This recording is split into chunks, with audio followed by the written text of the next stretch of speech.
Hi viewers, అందరికీ నమస్కారం. రేపే మహాశివరాత్రి రోజు. ఈరోజు అందరూ గుర్తు పెట్టుకొని ఈ ఆకు తింటే చాలు ఆయుష్ పెరుగుతుంది. ఈ సంవత్సరం అంతా ధనవర్షమే.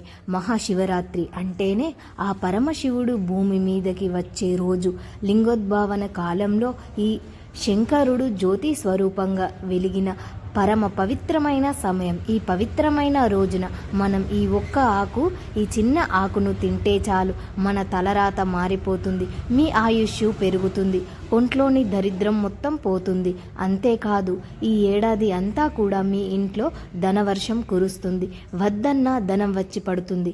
మరి ఇంతకీ ఈ శివరాత్రి రోజు ఏ ఆకు తినాలి అనే విషయాన్ని ఇప్పుడు మనం ఈ వీడియోలో తెలుసుకుందాం, వివరంగా తెలుసుకుందాం.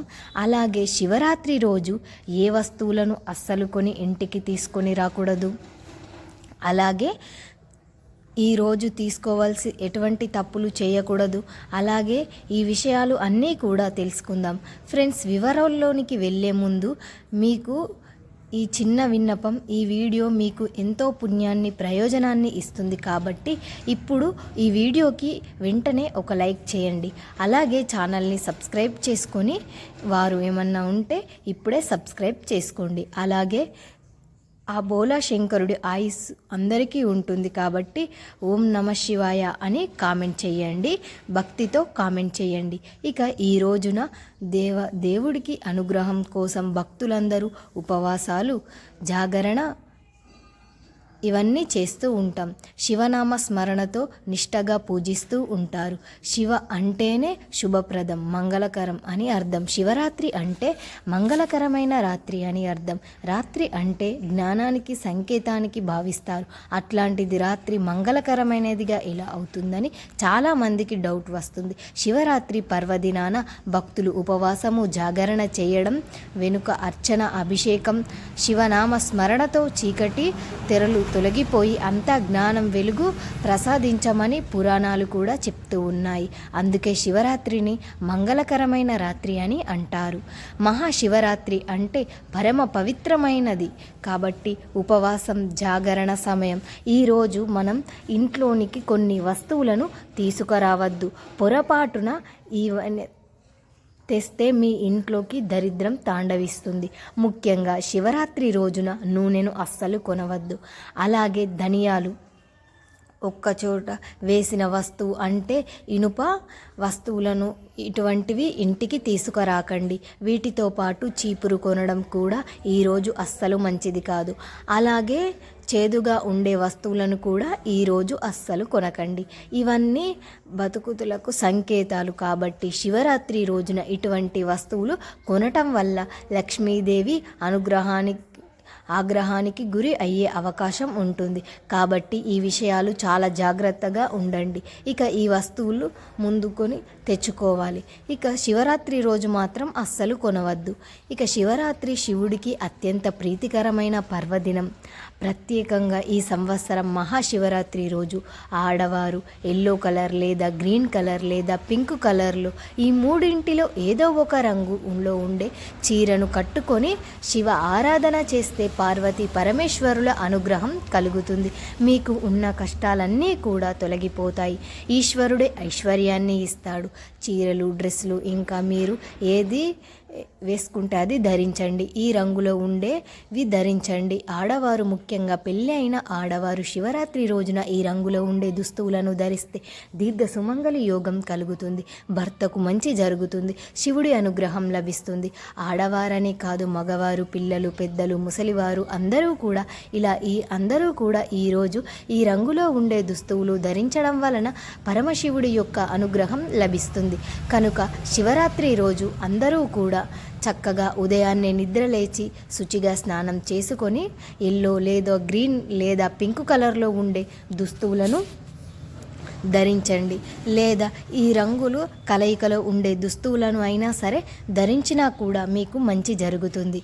ఇక శుభరాత్రి అందరూ ఈ రంగు దుస్తువులను ధరించి శివాలయానికి వెళ్ళండి. పరమశివుడిని భక్తి శ్రద్ధలతో పూజించండి.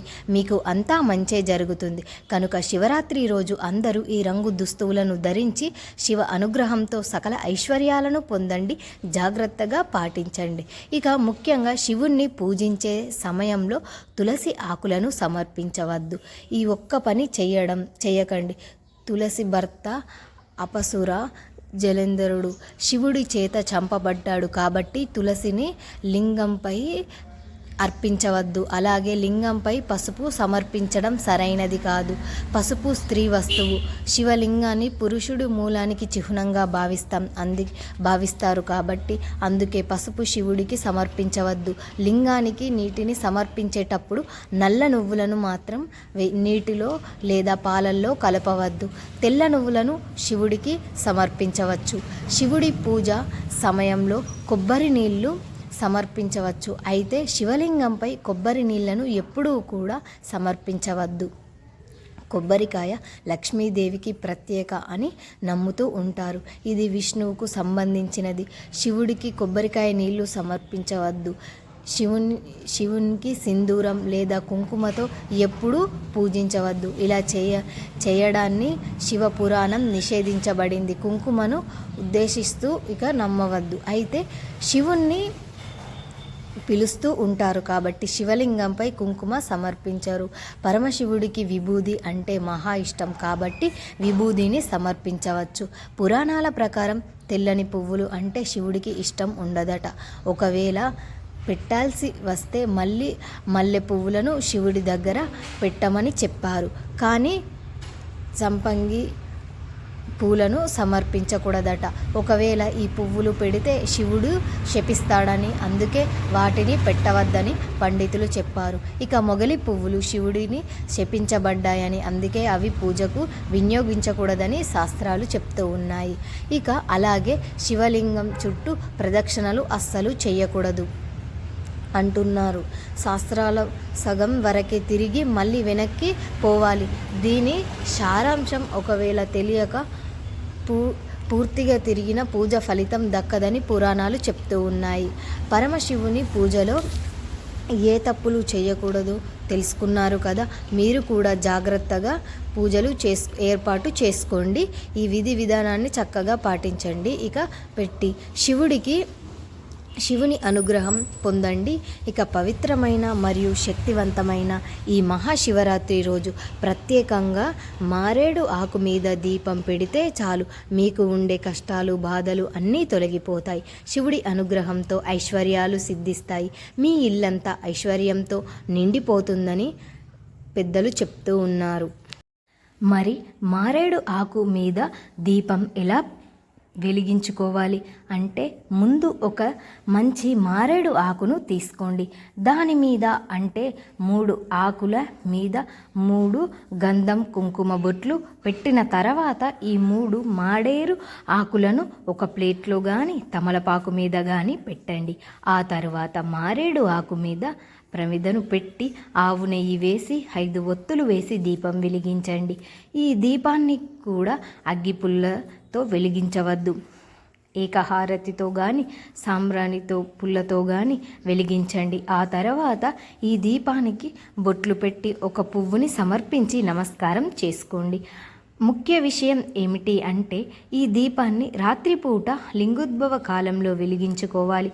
మీరు ఇంట్లో ఉంటే ఇంట్లో లేదా గుడిలో ఉంటే గుడిలో ఇలా ఎక్కడ ఉంటే అక్కడ ఈ దీపం వెలిగించవచ్చు. ఇలా దీపం పెడితే శివుడి అనుగ్రహంతో సకల ఐశ్వర్యాలు సిద్ధిస్తాయి. ఎందుకంటే మారేడు ఆకు అంటే శివుడికి చాలా ఇష్టం. మారేడు చెట్టు మహిమ గురించి శివ పురాణం వివరిస్తుంది. సృష్టిలో మారేడు చెట్టుకు ఒక గొప్పతనం ఉంది. అది ఏమిటి అంటే పువ్వు పుయ్యకుండా కాయ కాయకుండా మారేడు దళాలు 3గా ఉంటుంది. 3 కోట్ల మంది దేవతలకు ప్రసిద్ధి క్షణం చేసినట్లుగా ఇంట్లో మారేడు చెట్టు కింద కూర్చొని ఎవరైనా జపం చేసిన పూజ చేసిన అపారమైనటువంటి సిద్ధి కలుగుతుందని, మారేడు ఆకు కూడా చాలా విశేషమైనదిగా, శివుడికి చాలా ఇష్టమైనదిగా, మారేడు చెట్టు శివ స్వరూపమైనదిగా చెప్పబడుతుంది. మారేడు దళాలు బ్రహ్మ విష్ణు మహేశ్వరులకు ప్రతీకలుగా చెప్పబడుతున్నాయి.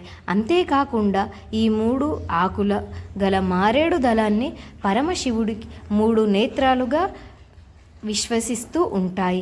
మారేడు చెట్టు మూలంలో సమస్త లోకానికి పుణ్య తీర్థాలు దాగి ఉన్నాయని చెప్పబడుతుంది. ఇక నీటితో స్నానం చేయడం వలన కూడా గంగా నది స్నానం చేసిన పుణ్యఫలం దక్కుతుందని అంటారు. మనకు శాస్త్రాలలో 5 లక్ష్మీ స్థానాలు ఉన్నాయని చెప్పారు. అందులో మారేడు దళం ఒకటి. లక్ష్మీదేవి కుడి చేతితో సృష్టించబడిన చెట్టు మారేడు చెట్టు. అందుకే ఈ చెట్టు పరమ పవిత్రమైనది కనుక అందరూ శివరాత్రి రోజు మారేడు ఆకు మీద దీపం పెట్టి సకల శుభాలను పొందండి, సంతోషంగా జీవించండి. ఇక మహాశివరాత్రి పర్వదినం అంటే శక్తులన్నింటినీ ఏకం చేసే సమయం. ప్రకృతి అంటేనే పరమశివుడికి ఎంతో ప్రాణం. అడవిలో దొరికే ఆకు పువ్వులు అంటే ఆయనకు ఎంతో ఇష్టం.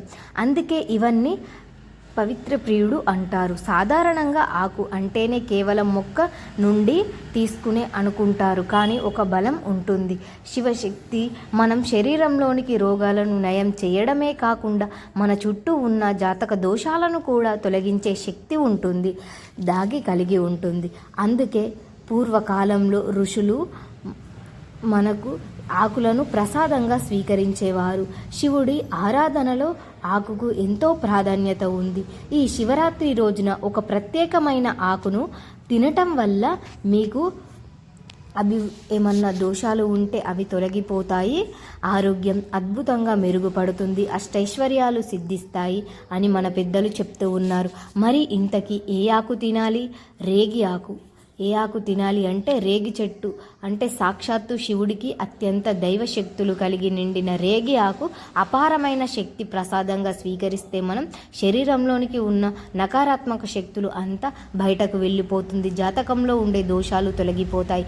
ముఖ్యంగా శని దోషాలు ఈ రేగి ఆకు తినడం వల్ల ఆయుష్ పెరుగుతుంది, ఆరోగ్యం బాగుంటుంది. ఈ శివరాత్రి రోజున రేగి ఆకును ఎలా తీసుకోవాలో ఇప్పుడు మనం వివరంగా తెలుసుకుందాం.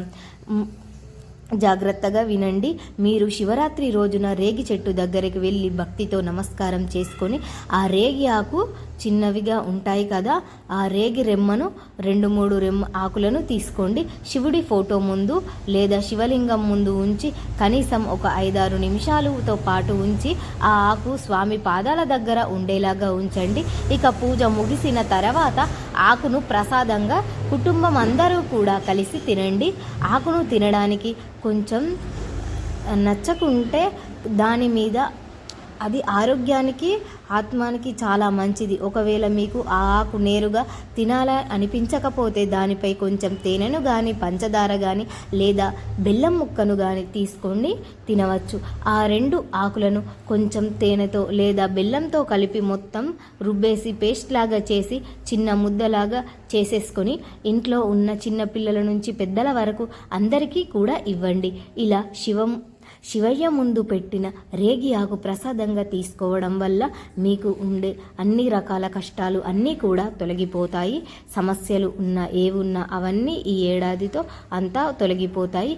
ఇక మీకు ఈ ఏడాది అంతా ధనవర్షం కురుస్తుంది, అప్పుల బాధలు అన్నీ తొలగిపోతాయి, ఆర్థికంగా మీరు నిలబడతారు. ఈ శివయ్య అనుగ్రహం మీకు పూర్తిగా లభిస్తుంది. కాబట్టి అందరూ కూడా రేపు మహాశివరాత్రి రోజు గుర్తు పెట్టుకొని ఈ ఆకును తినండి, ఆనందంగా సంతోషంగా జీవించండి.